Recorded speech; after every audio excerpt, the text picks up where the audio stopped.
Settle in, because the dream move for Adrian Newey to Aston Martin Formula 1 team has officially turned into a vibrating nightmare. We've just seen the briefing at Albert Park with Newey and the Honda boss, and I'm telling you, it was a proper car crash.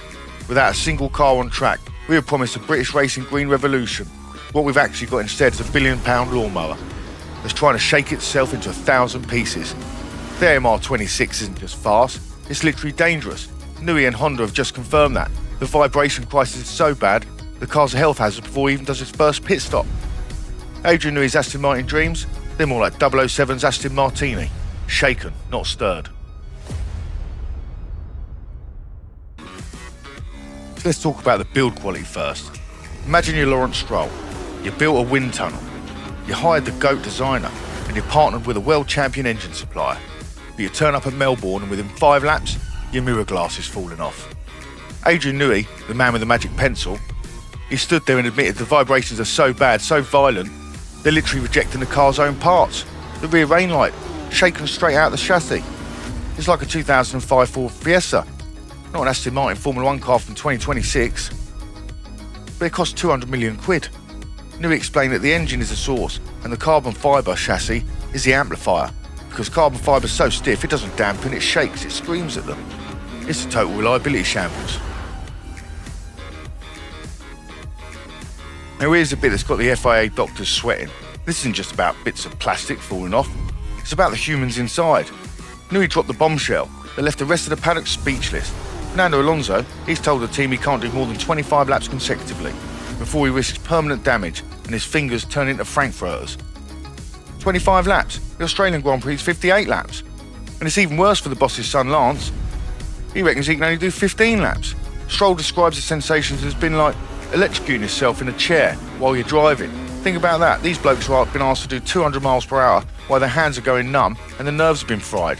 It's not a race car anymore, it's a medical liability. So the Honda big boss, well, he was sitting next to Newey looking like he wanted the ground to swallow him up.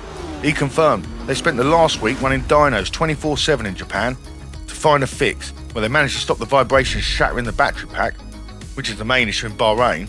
But the shakes going to the driver's hands, no progress there at all. Their solution for Melbourne, restrictions. They're derating the engine, limiting the hybrid deployment, and basically turning the power down so the car doesn't shake itself to death.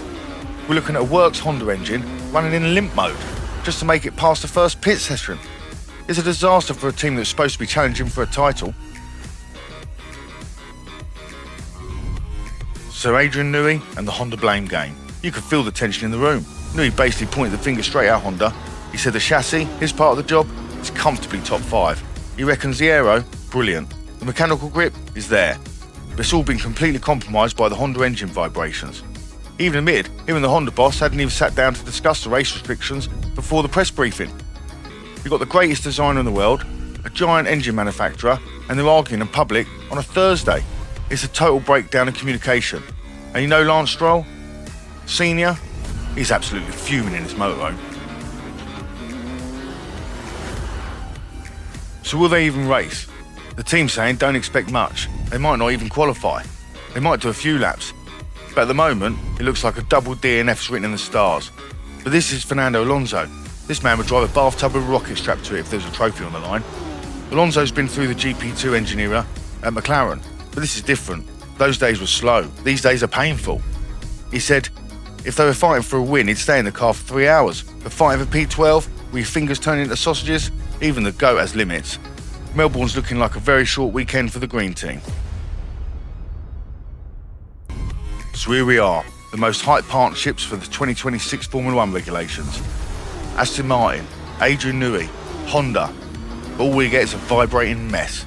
Aston Martin arriving in Melbourne with a car that can't finish a race and shakes its own mirrors off, drivers who can't feel their own thumbs. It's the ultimate irony. Lawrence Stroll, he bought the best designer, bought the best engine, only to build a car that's shaken, not stirred.